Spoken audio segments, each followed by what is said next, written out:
landscapes of sweet Mother Nature. But after hearing about the work of today's guest, that might all change. David Paulides has spent 20 years in law enforcement out here in California, and he holds 2 degrees from the University of San Francisco and now has 3 volumes out of his amazing phone book thick series about missing people, Missing 411. It explores what he's come to find is a shockingly vast number of strange disappearances within national parks and other remote areas, mainly within the United States and Canada.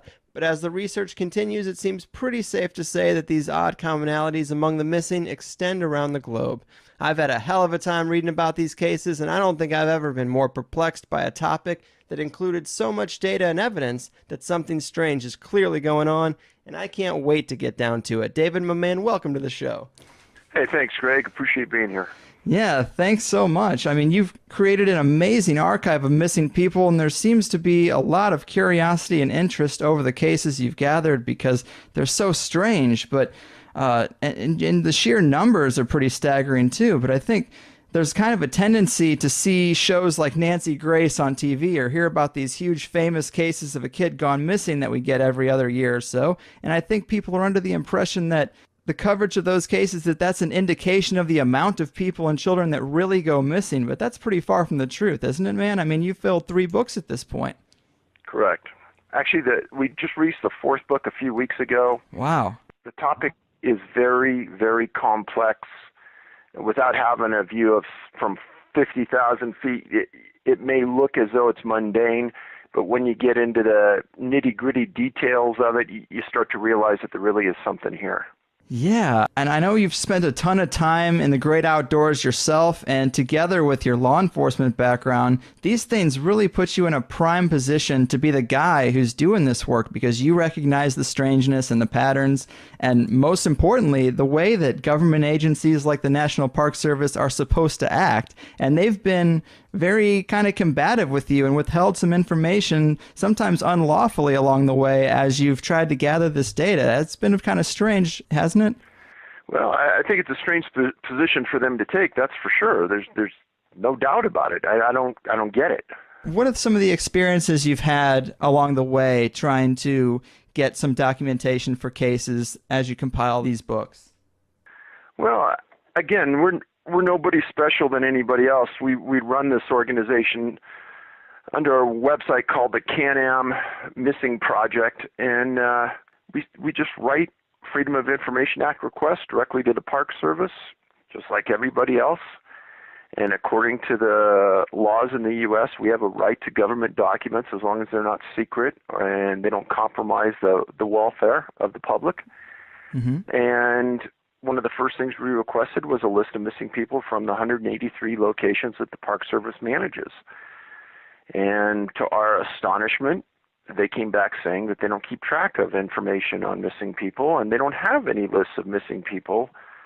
And apparently they don't keep track of missing people. Wow. A pretty astonishing statement coming from a group that has one of the largest federal law enforcement contingents in the United States. Their law enforcement officers are all graduates of the Federal Law Enforcement Training Institute, one of the best training centers in the United States and in probably the world. So they definitely know the political correctness of needing this information. And as every law enforcement person that has contacted me says, they do not believe the Park Service. They believe they have the information and they're not giving it out. Seems like the one thing that they should be doing. Well, as another Park Service employee told me about a year ago, Dave, they know the number of toilet paper rolls they have in the parks.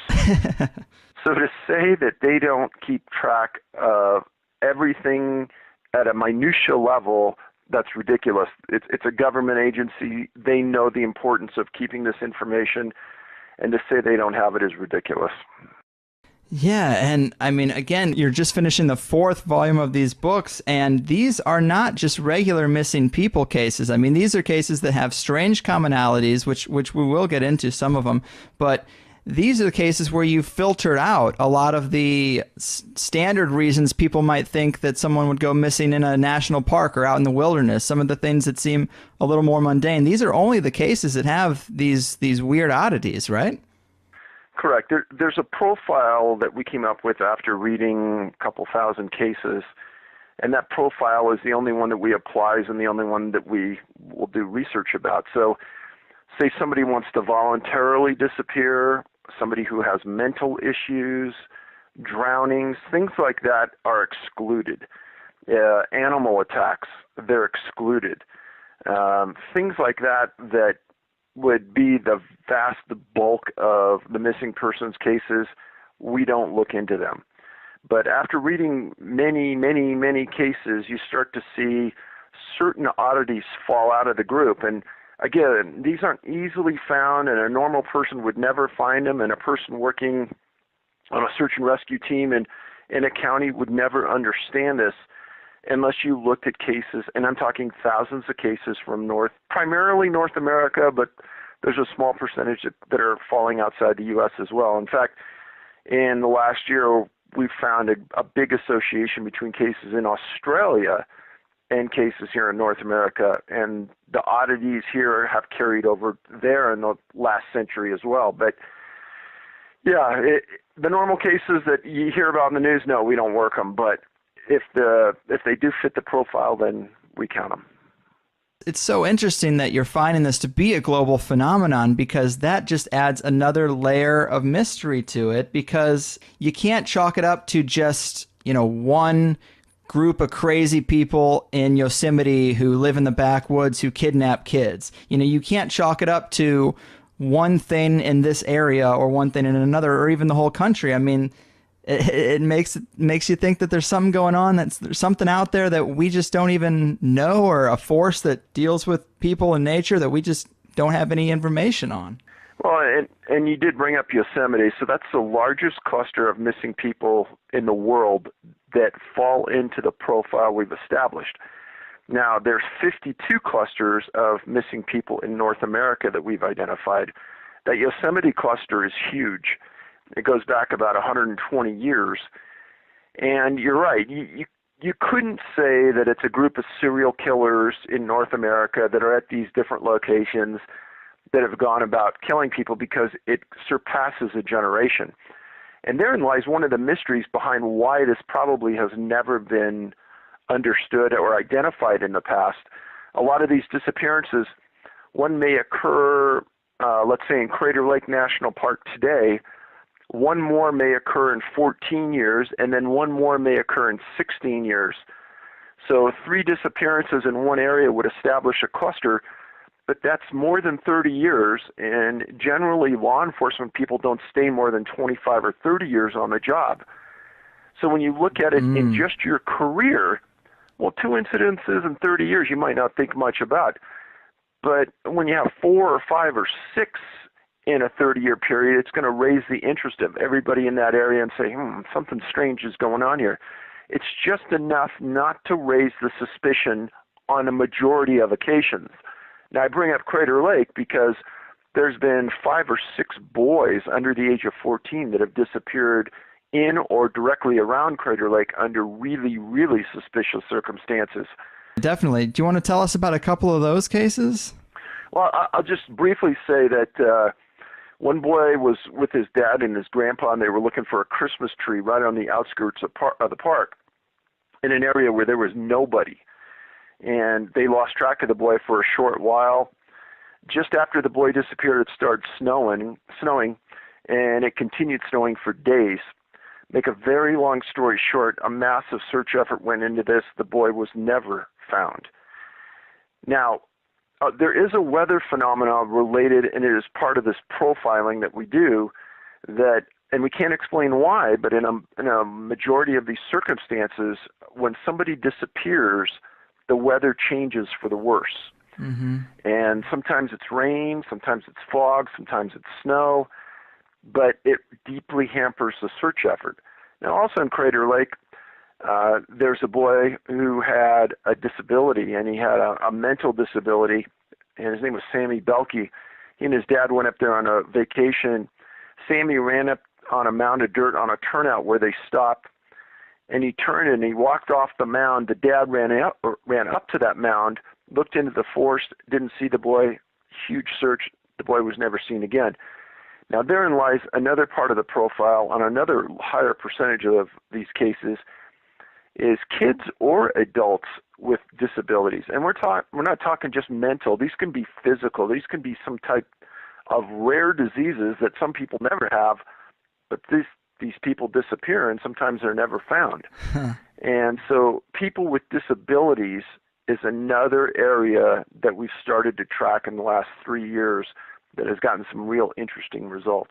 Yeah, that is a weird one. I mean, I'd say probably the cases that interest me the most, the commonalities that seem most mysterious to me would be the ones where young children go missing and are found much further away than a child should be able to travel in the woods alone. And this happens time and time again, doesn't it? So I'm glad you brought that up because I've given many talks in front of large groups, and I always ask the audience, I say, how many people in the room have kids? And usually it's about 2/3, they raise their hand. And I ask them, well, when you had a 2-year-old boy or girl, if we put them in the middle of the forest and we told them to walk out, and they didn't know the direction to walk out, how far would they go before they sat down and gave up or sat down and took a nap? And usually the answers range anywhere from 100 yards to maybe a mile. Right. And then I ask them, well, would they walk uphill or downhill? And usually it's 99% say downhill. And so I'd like to ask you, Greg, since you read a lot of the stories, what is a reasonable distance that a 2-year-old would walk, in your opinion, after reading?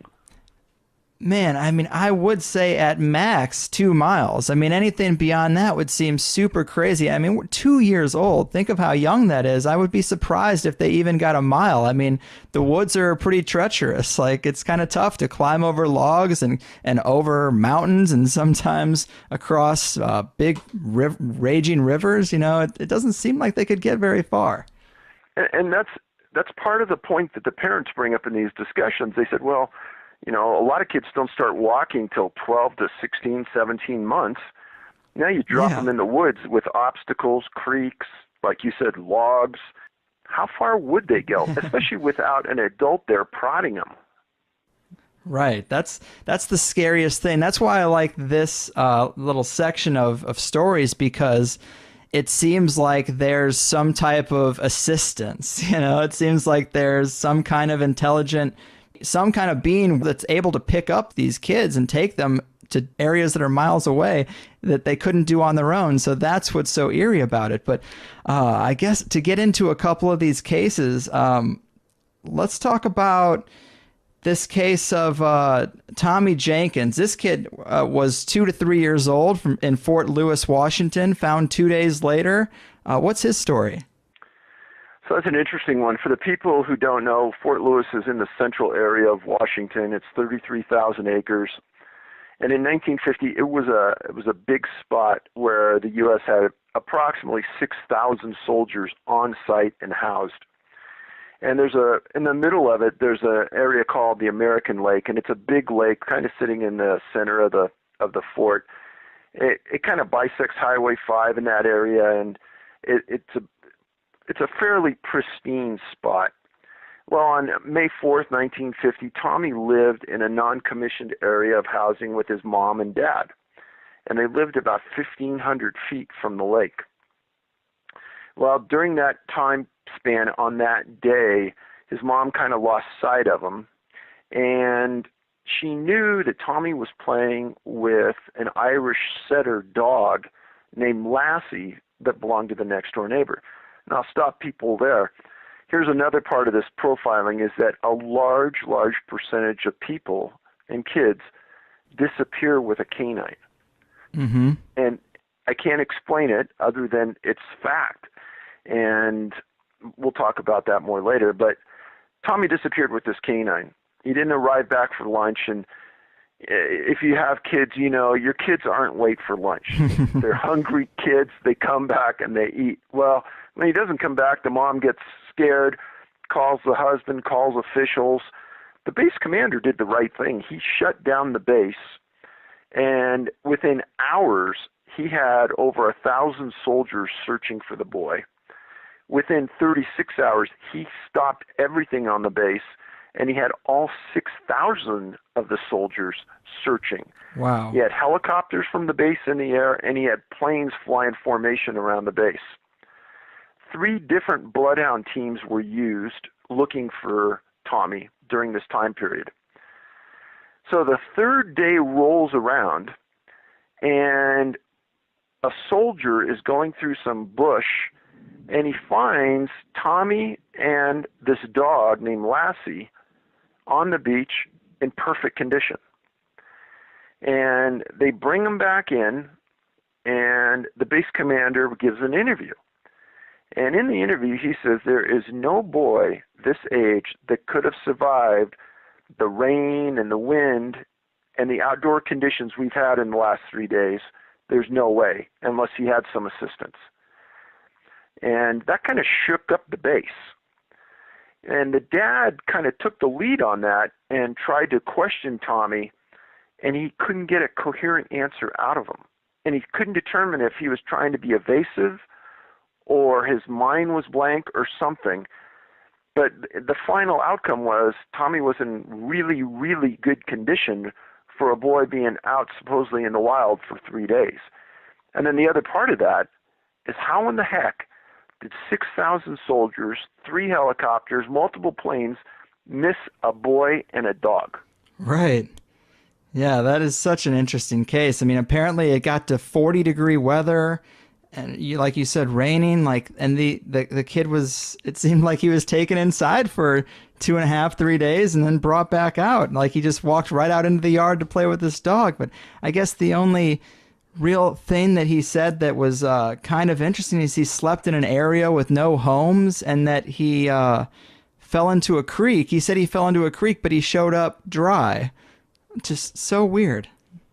And again, this one case, if you read it on its own, you could roll it through your mind and say, you know what, maybe he found some shelter, maybe some people housed him, maybe there was a crime that occurred here where some pervert or something took him.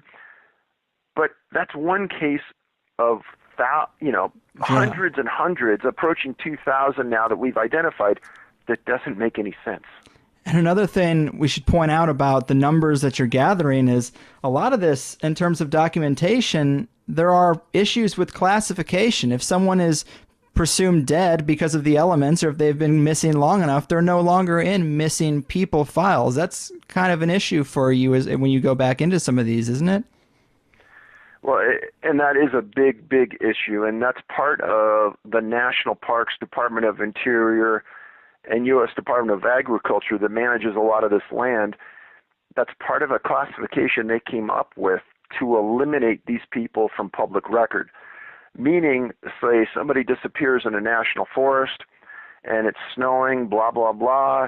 They go 16 months without finding them. Then they get a classification called missing presumed dead, meaning they're deceased, meaning they're no longer missing, meaning that you're not going to find them on any databases. As an example, the National Institute of Justice has a program that they instituted about 4 years ago where they are trying to get DNA on every missing person case in the United States because there's coroner's offices throughout the U.S. in these rural areas, many in Oregon and Washington and in California, where they have bones that they can't identify. There was no national database where they could go to them and say, hey, did somebody disappear in a 100-mile radius of here? Now they can go to this National Institute of Justice site and they can query it and they can get this information. Now, in the last 14 months, we've supplied them at their request with 12 cases that they had never heard of before of missing people that we had gotten the documentation and the reports on. Many of them came out of Oregon and Washington where they have this classification, or the sheriff's office or the police department lost the reports and just threw away the case by accident. We got the documentation back. We went back to them. They revived the report. They confirmed that the person's still missing. The Department of Justice now has this information, or the National Institute of Justice now has this information. So I like to say that our work has done some good in this long-term process of trying to identify people.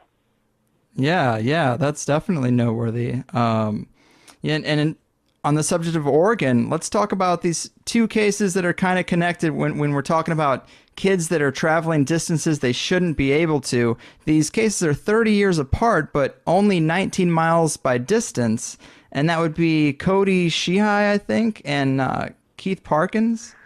Cody Sheehy and Keith Parkins, yeah, both of them strange cases, but in April of 1986, Cody Sheehy's 6 years old. He was in an area near Wallowa, Oregon. It's about 26 miles from the Washington border in the Blue Mountains in the far eastern sector of the state.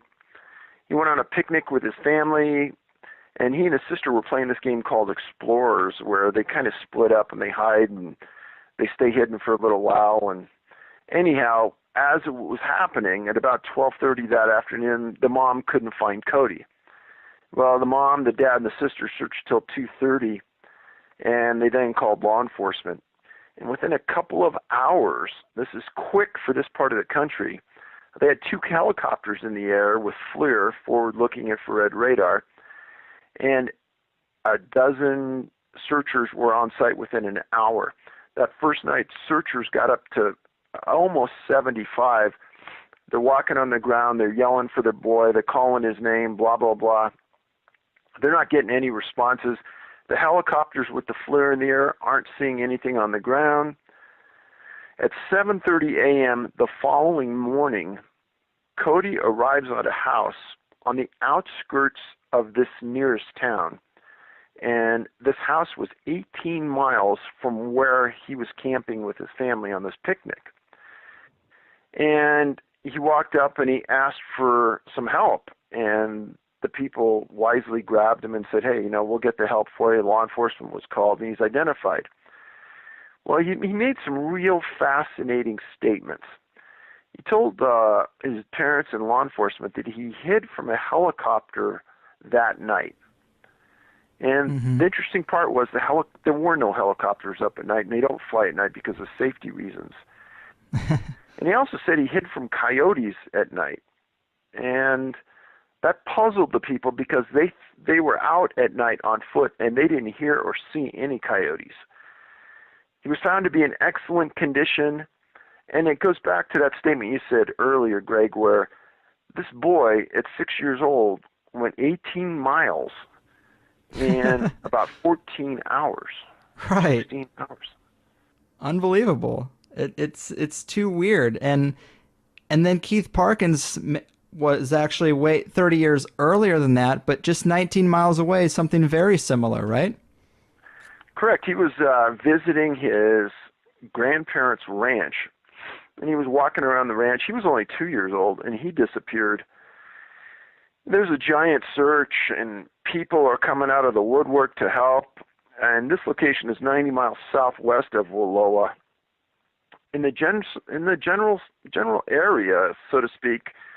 And this was in April of 1952.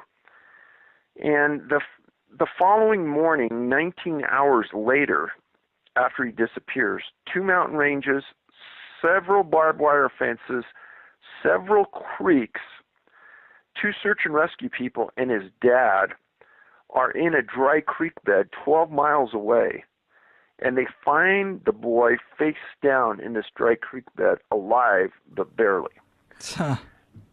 Now, they said his pants were torn to shreds, and he was suffering hypothermia, etc.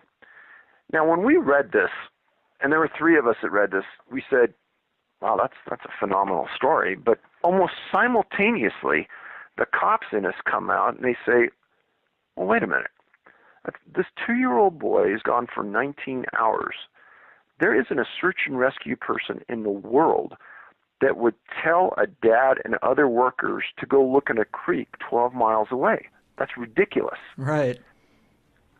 So our question to ourselves, and we threw this around a lot, is why were they there?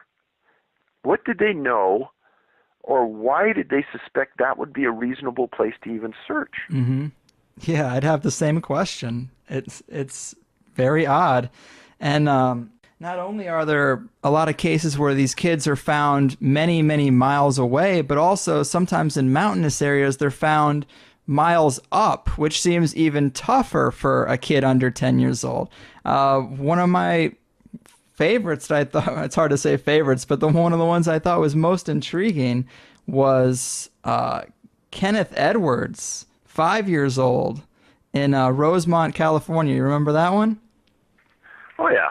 No, the issue is that with these cases, as you know, because you've looked at them, is there are a series of disappearances that all kind of look the same after a while, and that's the baffling part. I mean, these kids that disappear, in your mind, you don't think, well, they're not really going to be found, 5 miles away and uphill. Right. And so search and rescue may not throw a lot of resources at it. But in Kenneth's case, again, 2 years old, April 4th, 1964, about 2 p.m., he's in an area near Rosamond, California, 5 miles north of L.A., right near the Los Angeles National Forest.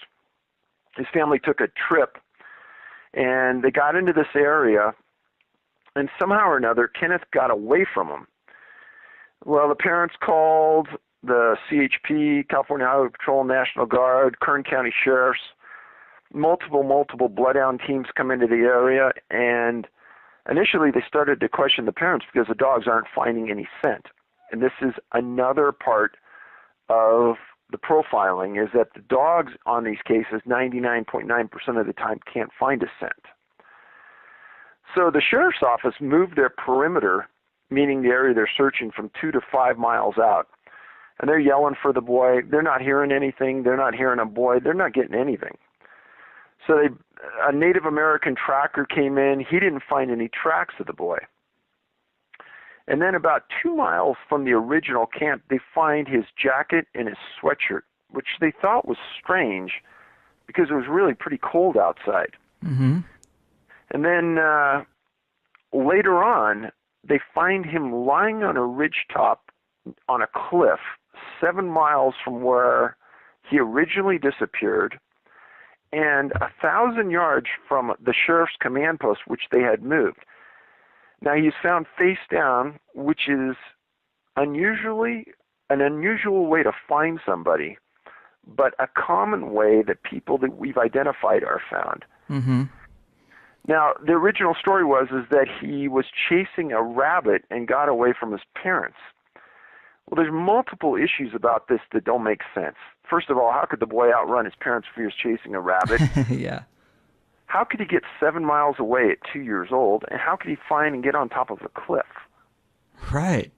Yeah, the climbing is just, it's one of those elements that it adds even another layer of mystery. It's just like, it seems like they're being assisted by something, or we're just not giving enough credit to these 2-year-olds. I think that if you have kids, I think a parent is probably the best judge about the strength and the ability of their child, and I haven't heard too many say that could happen. Yeah. And there was another kid, Larry Lewis, who is pretty young, also in California. And my note here that I took says he was found several miles up from where he disappeared. You remember that one? That's a weird, that's even a more unusual case in that he was at kind of the foothills of the Sierra, the South Fork of the Mokelumne River in Calaveras County, June 9th, 1940, 5 years old, about 10 a.m. His family went up there for a trout fishing trip. His dad took a couple of the sons up the river, and as they were coming back down, Larry disappeared. Now, it's a pretty good-sized river, and so I think initially the thought was maybe he went into the river. But the U.S. Forest Service and Calaveras County Sheriff's Office did a pretty good job in rounding up 100 searchers to comb the area. And they worked it hard. And at 4 p.m. the following day, they found that Larry had traveled through his 24 hours. He had climbed in excess up and down 11,000 feet and 3 miles. God. And he was found sleeping in a thicket. Now, I'll stop the people here, and I know you know this, Greg, but in these books, in each story, there's at least one or multiple notes about where this information came from, and the articles and the author, etc. So if there's ever any question about the veracity of what I'm saying in here, you can always go back and check, and you can see that this is exactly what was said. Many times we get the search and rescue reports or directly straight law enforcement reports, and I know it's phenomenal to hear these things, and you think, oh, this is just an isolated case. But that's what makes the books interesting, is that these aren't isolated cases. Mm-hmm. Mm-hmm. And another commonality we mentioned with Kenneth Edwards is he took off some of his clothes, he took off his coat, and that seems to happen a lot, which is a really weird thing. And that would link us to the Corey Kelly case. Not a kid, 38 years old, but definitely had an issue with the clothing, right? Now, Corey Kelly's case, that's pretty weird, to say the least. But I've actually been into that area of Minnesota, and you won't believe the facts of it when you hear it, and after you go to the area, you're going to say, this doesn't make any sense. It's the Red Lake Wilderness in far northern Minnesota. October 16th, 2006. Corey was 38 years old. He had been to this area many, many times. He knew it well. Him and one of his best friends named Jim Neprud and Jim's Labrador dog went to the area to go hunting. And as the men were setting up camp, Jim realized that they needed some gas for their stoves. And so Corey said that he was going to wait with the dog while Jim went into town, and Corey was going to take the dog, and they were going to do some grouse hunting. So Jim left. Jim comes back in an hour and a half, and Corey's gone. And it's about 7 o'clock at night. So Jim sets up the car, honks the horn, flicks the lights. He's not getting any response for Corey or the dog. And he finds some people that are in another adjoining camp that were leaving, tells them to call for law enforcement. They bring in massive amount of troops from the Beltrami County Sheriffs and state troopers, and there's a massive search for 2 weeks. Now, if you stop for a second and think that how far can Corey Kelly get in an hour and a half? Mm-hmm. And how far would he really want to go in an hour and a half knowing his buddy's going to be back and they're going to make dinner? So all the indications are that this was going to be just a short, maybe go out a couple 100 yards with the dog and look around, and if you see a grouse, great. If not, come on back and let's make dinner. But that's not what happened. And the dog didn't respond to all the yells and things that Neprud was giving for his dog, which was strange. So on October 25th, 9 days after Corey disappears, some searchers were 9 miles away, and they find the lab wandering in the woods. And it's dehydrated and hungry. Now, one thing about being dehydrated that didn't make any sense to the searchers and doesn't make any sense to me is that there is more water in this area of the Red Lake Wilderness than you can imagine. It's a very swampy, boggy area where there's no way a dog should ever be dehydrated. And hungry, I suppose that could be true if it hadn't had anything to eat. But they took the dog to a vet, and they took a sample from its stomach and found that it had been eating deer. And that puzzled them. So they keep searching, and a day later, they find Corey's cigarettes and a lighter. A key point here. Corey was a known hunter. He carried an adequate supply of clothes and things to keep warm. It wasn't that cold, and he had a lighter that if he wanted to start a fire, he could start it. But the cigarettes and the lighter were on the ground, and that caused a lot of concern. The following day, 14 miles from the campsite, a tracker found his overalls, his socks, and his hooded sweatshirt. Now, when you read the cases in this books, in these books, something starts to come out at you, and that is that in many of these instances, people are missing shoes or clothing or both. Yeah. And I know a lot of people say, well, hypothermia sets in and you start stripping clothes. But there was no reason for hypothermia to set in because Corey had the ability to start fire, and he was dressed real warm, and he had the dog with him to keep him warm. Right. And even if you did have to take off your clothes for some reason, wouldn't you keep track of them, you know? I would think. And many of the stories that I write about, these people's clothes are found in close proximity to where they disappeared, even before hypothermia could ever have set in. Many of the small kids who find that they stripped their clothes, the parents say they didn't even know how to take their clothes off.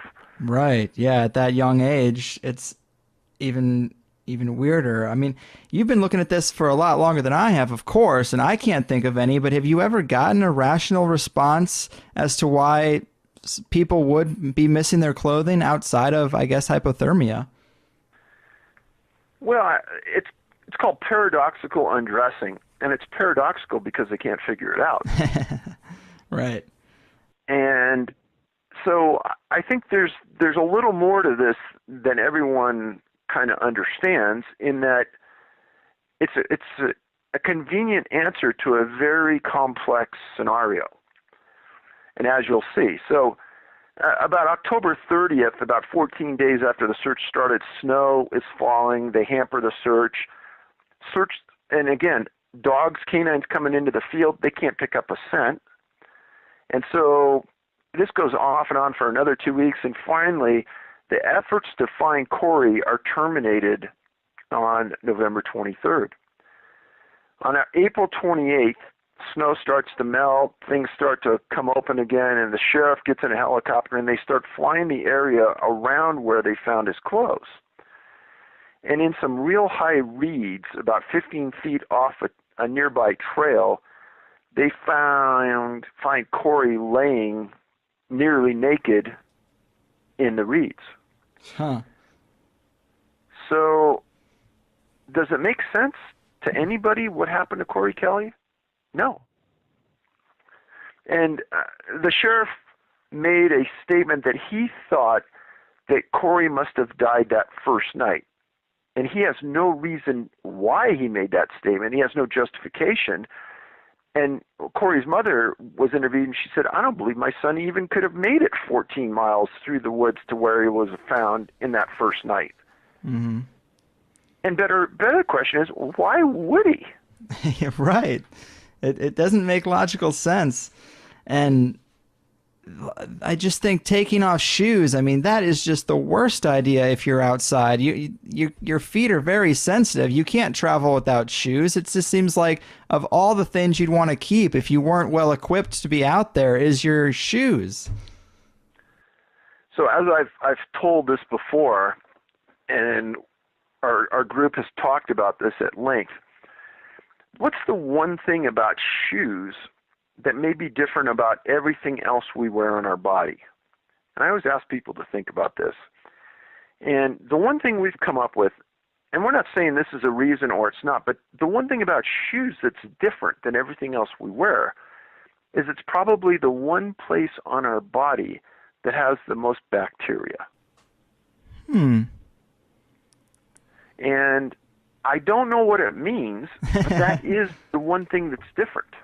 Yeah, that's interesting, because I've also thought about that, because I know for a while I was listening to your interviews and you would bring up these feet that were washing up in Nova Scotia. I think something like over a dozen or a couple dozen feet in shoes have washed up on the coast. And I would think the same thing. What's different about shoes, and why are there feet in shoes and no bodies? And my thought process then was that the creatures of the sea maybe are eating the bodies, but the shoes are too tough because of the rubber. The shoes are a little harder to get through. I don't know, but yeah, it doesn't make sense in either case. No, and the weird part about those British Columbia, there's I think 8 or 10 cases now in British Columbia, and I only know of one case where they've been able to identify who whose foot it was. So I think that's a perplexing scenario that they can't, even though they have good DNA, they can't seem to identify these people. It makes you wonder where they came from or what happened. Yeah, yeah, it's such a weird thing. And another case that was super interesting of a kid had gone missing. You know, we've talked about several of these people are so far from where they're supposed to be. You think that it'd be something assisted, but you never get any kind of indication that that might be the case. But there is one story where there is a slight inclination that there might have been something intelligent involved moving something, and that would be Dennis Martin's case. Now, Dennis's case is the longest case I've ever written about in any book, and it's something that one of the only cases I've ever proactively sought out the parents, and probably the hardest case I've ever sat down to write because it hurt me to write it. But June 14th, 1964, Great Smoky Mountain National Park. Dennis was 6 years old. He was with his dad and his grandpa and his brother, and they were spending a Father's Day outing at a location called Spence Field. Spence Field sits up about 1,500 feet from the lower elevations of the park. It's a very serene area. You got to walk into it. You can't drive to it. The family hiked in, the four men, and they set up in this kind of grassy area, and the two boys were playing. His grandpa and dad were sitting there watching them. And there's a lot of really, really strange things that happen with this case that nobody could ever explain, and the odds would be phenomenal. But as they're in the middle of this wilderness setting in this meadow, another family comes up to the Martins and asks them if their boys and their family could play with the Martin boys. Mr. Martin stood up, shook their hand, and goes, "Hey, my name's so-and-so Martin." And this family turned around and said, "Oh, wow, our last name's the Martins as well." Huh. Now, what would be those odds? You know, you think about that. That's pretty strange. And through the Spence Field area runs the Appalachian Trail. And during the years, I've written a lot about the Appalachian Trail and the unusual things that have happened along it. And there's many strange things. But through Great Smoky Mountain National Park in this area, the trail runs. So the families sit down and the boys start playing a game of hide and seek. And Mr. Martin tells me that he's sitting in the chair and he watches Dennis go up to this bush right on the edge of the wilderness at the end of this meadow. And Dennis hides behind the bush, and he goes, "I'm looking at it. I'm about 50, 60 feet away." And he says, everybody comes out from playing hide and seek, and Dennis doesn't come out. So he says, I call the name, and then I start walking over to the bush, and I get behind the bush, and Dennis isn't there. And he goes, something in my gut told me something really bad happened. And the Appalachian Trail is right next to where Dennis was, and Mr. Martin took off. He was in excellent shape. He took off running for 2 miles down the Appalachian Trail as everyone else is looking for the boy. And he comes back, and nobody can find him. So the grandpa takes a quick stroll down the mountain to get help as everyone continues to look for Dennis. Now, simultaneously as this is going on, a family from outside the area drives into Great Smoky Mountain National Park and goes up to a ranger and asks them where they can go, where they can see bears. And the ranger says, hey, you go to this area right outside of Cades Cove called Rowan's Creek, and there's a lot of wildlife there. You should be able to see something. Family says, okay. So family parks their car, and they start walking up this valley. I've been in the valley. It's pretty thick, pretty rugged, beautiful. And this is another unusual coincidence. The last name of this family is the Key family, K-E-Y. And astonishingly, in the opinion of many, this is the key point of this case. As the family is walking up Rowan's Creek, their 12-year-old son says, wow, Dad, look at that. And he points up a hill that's in front of him. Says, I think I see a bear. At about this time, the family hears this scream, described as earth-shattering, the loudest scream they've ever heard in their life. And they look up the hill and they see this thing hiding behind trees, apparently trying to avoid detection by the family. Hmm. And the dad says, well, son, I don't think that's a bear. I think that's a man. And this thing continues to dodge the trees, but the people get a pretty good look at it. And eventually they lose sight of it, and they go back to their car. Now, at 8:30 that night, the disappearance of Dennis happened at 4:30. At 8:30 that night, the rain starts to fall, and it falls hard at a rate that by midnight there was 2.5 inches of rain in the park, and it continued to rain like that for the next 7 days. Now, there was a huge response from the U.S. Air Force, National Park Service, local jurisdictions, etc. Now, Dwight McCarter eventually was the head tracker for the National Park Service in Great Smoky Mountain National Park, and he wrote a book about tracking. And he's been interviewed a couple of times about this case. And we actually went out and interviewed him. He's retired now, and he has a great memory. He goes, I'll never forget this. He said, I was one of the liaisons between Mr. Martin and the National Park Service. So I'll get back to Dwight. But as the search is going on, helicopters are flying in and out, and 2 big helicopters come into the park filled with the Green Beret Special Forces. Now, there's rumors out there that, they were training nearby and just happened to stop by. The reality of it is, I have a file probably 4 inches thick from the National Park Service on this, and nobody that I could ever determine called them. Nobody asked them to come into the search. Nobody gave them permission to land in the park, but they showed up.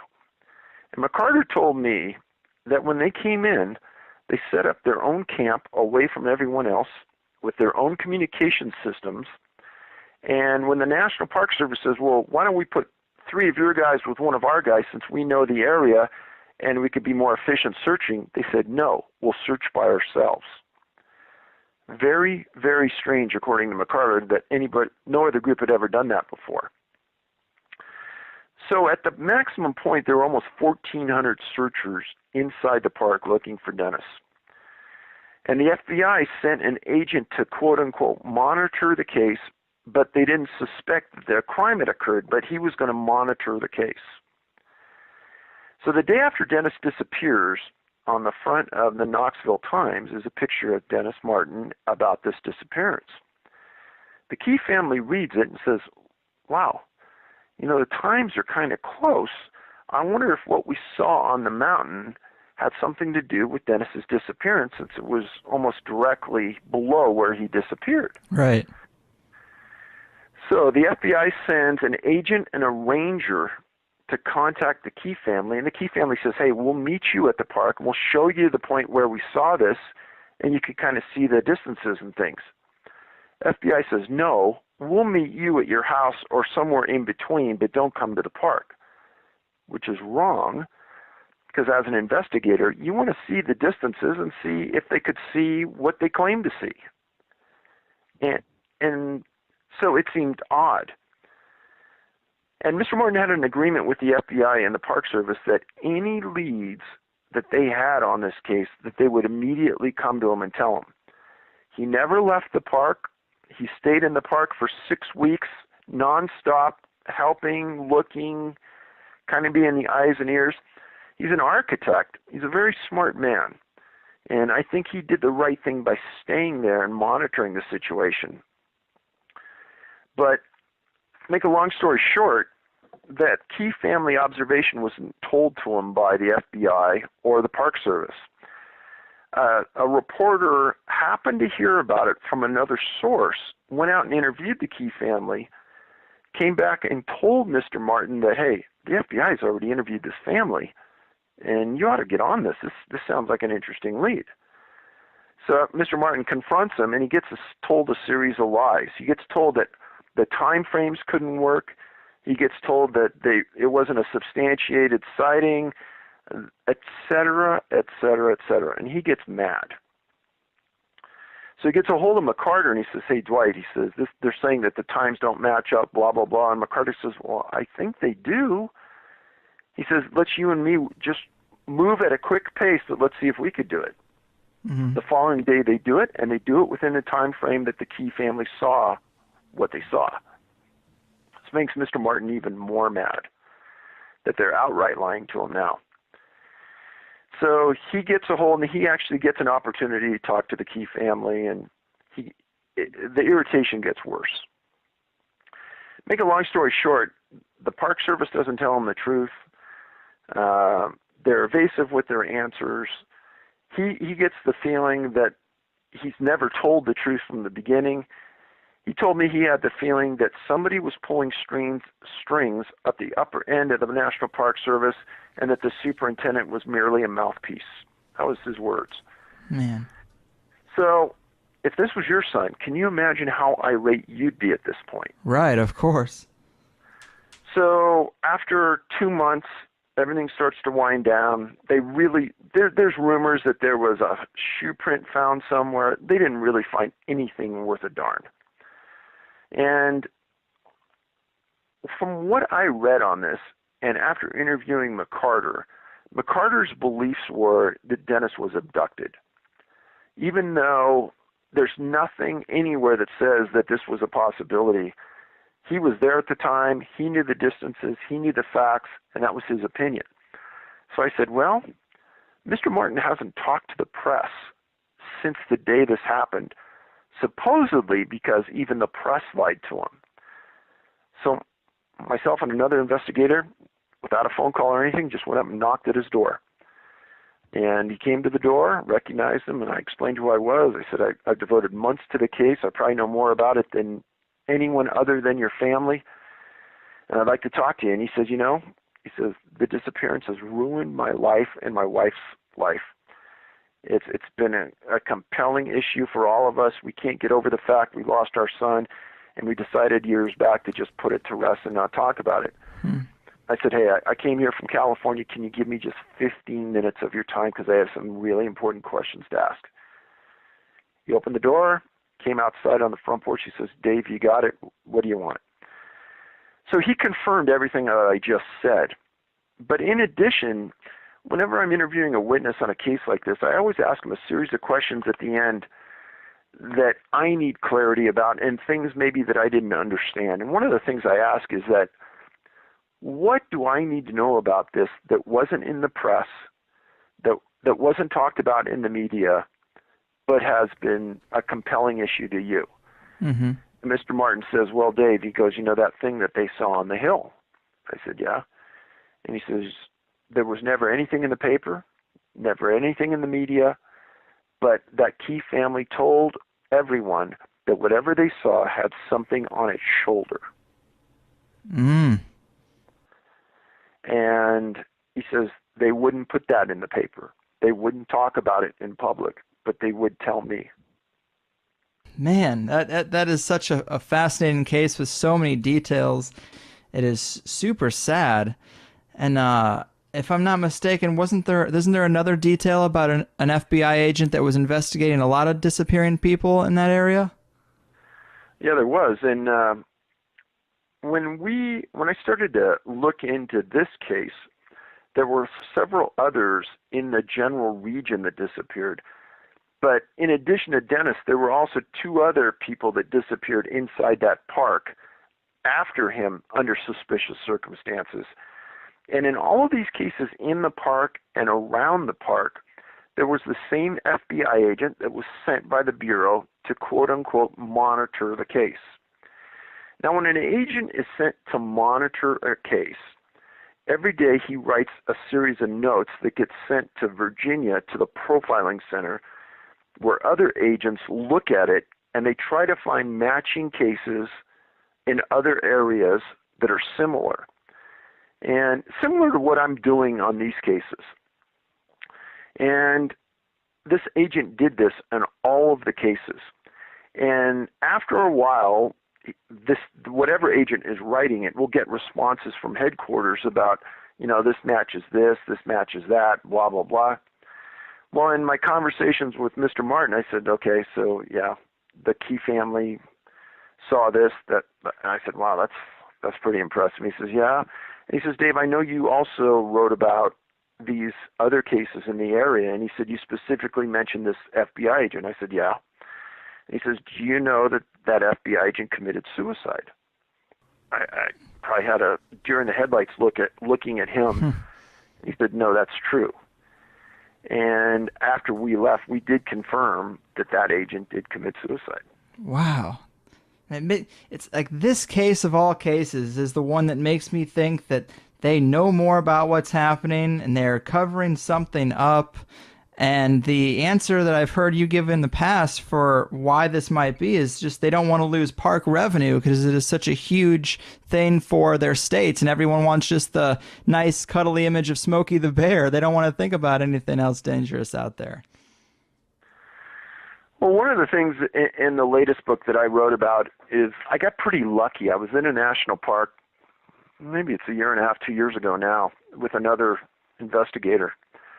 And we were listening to a group of rangers talk in a small shed at this national park. I just stood in the doorway and listened, and there were a couple of guys in plain clothes that were also chiming in, older guys.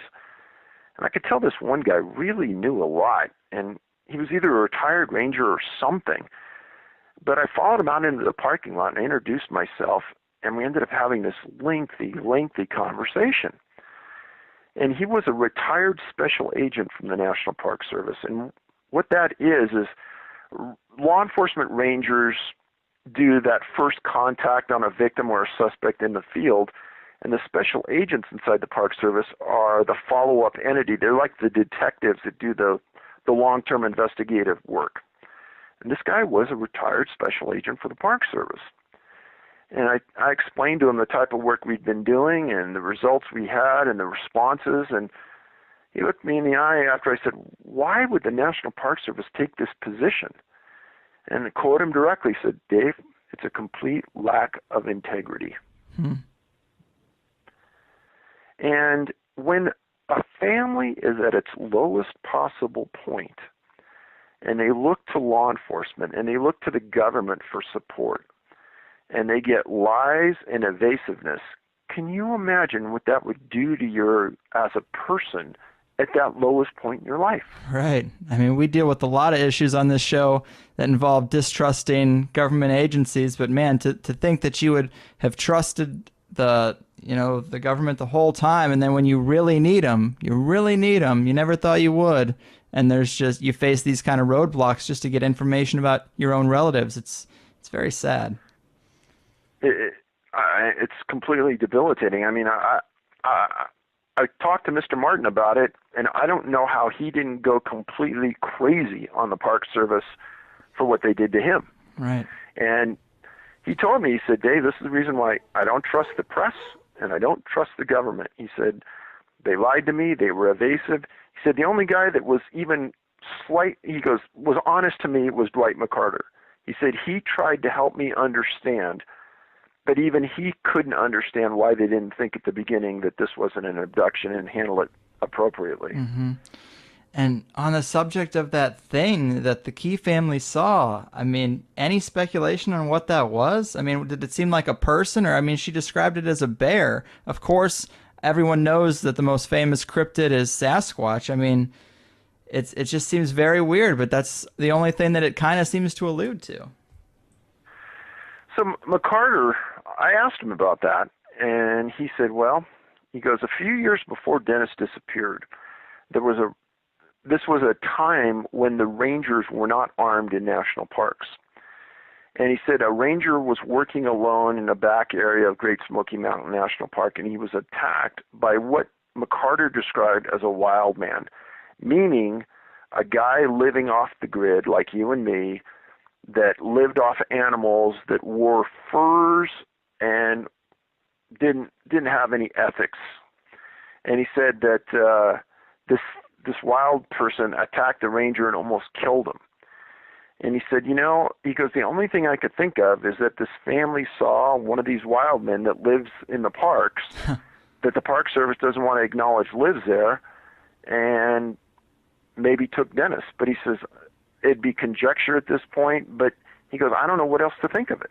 Yeah, that's so interesting and weird.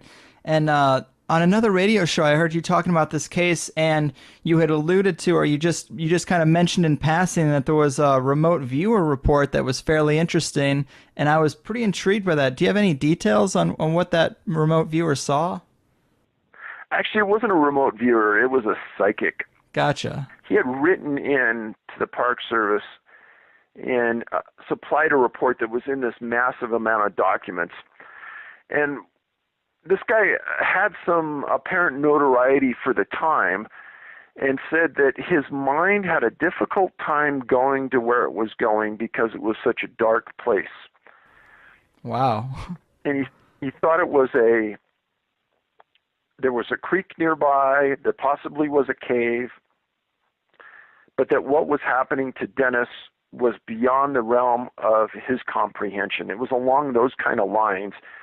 Very bad, very dark, kind of almost a horrific scenario. He didn't go into much more detail than that, and I think it's interesting because we have a couple of guys that live in that area that know that park like the back of their hand, and I can tell you that we have done extensive research, and we can't find an area where there's a cave access and a creek running through it because we've made some big efforts to find it.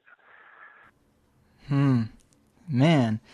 And, you know, I talk about a lot of paranormal concepts on this show. They come up all the time. And sometimes I wonder if there aren't some strange electromagnetic effects on the planet that we don't understand, similar to how planes fly into the Bermuda Triangle and are covered in this electric fog and are suddenly just disappeared. And it seems like some of these people just do disappear from the scene as if they walked through some type of portal or gateway, as weird as that sounds. Oh, I've heard that theory before from probably hundreds of people. The issue I have with it is that it is a very, very underlined, very rare event when more than one person disappears like this. And you'd think if that was the scenario, we'd be losing more than one person at a time, or there would be witnesses to that other person disappearing. Right. And that is true. Yeah. Well, I mean, another thought I had is we cover a ton of conspiracies, you know, alien abductions, Bigfoot and other cryptids, child pedophilia rings of the Vatican and political elite, all sorts of conspiracies and mysteries that insinuate missing people, but a lot of times they don't have names or anyone who's actually gone missing for these things. I wonder if some of these events aren't connected with these types of crimes and these types of things that people talk about happening. So I can only look at it from a common sense and a factual viewpoint, and that is that many of these have occurred pretty deep in the wilderness where there's not a lot going on. And the idea that there's a human abduction process taking place, I know a lot of friends that are backpackers that carry guns. And if somebody's going to try it, you know, there's going to be some shooting going on. Mm-hmm. And you never hear about that. And what I've explained on other shows is whatever is happening here is 100% effective.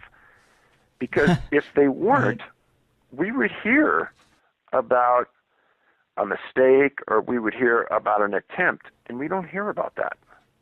Right. Yeah, it's a serious shame. I mean, this should be one of the most important things. It involves people dying and we don't know why. Isn't that national security? You know, everyone's worried about terrorism globally. Well, here's people going missing right in our own backyard and we don't know what's going on and we don't know who to blame. And you would think that they dedicate a little bit of resources to that. Well, you'd hope, but I don't think it's going to happen. Right. Well, David, this has been awesome. It's about that time we called in. It's been a fascinating show. Thanks so much for being here. I mean, several listeners have requested that you come on, and you're the only one doing this, so I'm very appreciative. But before we go, would you like to tell the people a little bit about your website, where to get the books, and maybe what your plans are for the future with this stuff? So you can go to our website. It's canammissing.com. And all 4 books, Missing 411 is the title of all 4 books, are available on the site. You can also read about cases that are occurring as we speak under current events section at the site. We try to keep it updated with things that are relevant and fit the profile. I don't know if there'll be another book anytime in the near future, but we are looking into some other venues to get this message out. We are going to continue the work, and the only way the work continues is through the support of people out there in buying the books. So it's people like you, Greg, that help us get the word out and have read the work and understand that this is a credible issue that needs some attention. So I appreciate that. Oh, absolutely, man. Thank you for that. And I would recommend them to anyone. I read the 3rd one, and I've heard many cases from the first 2. And just hearing now that you've got a 4th one, I'm super excited to dig into that.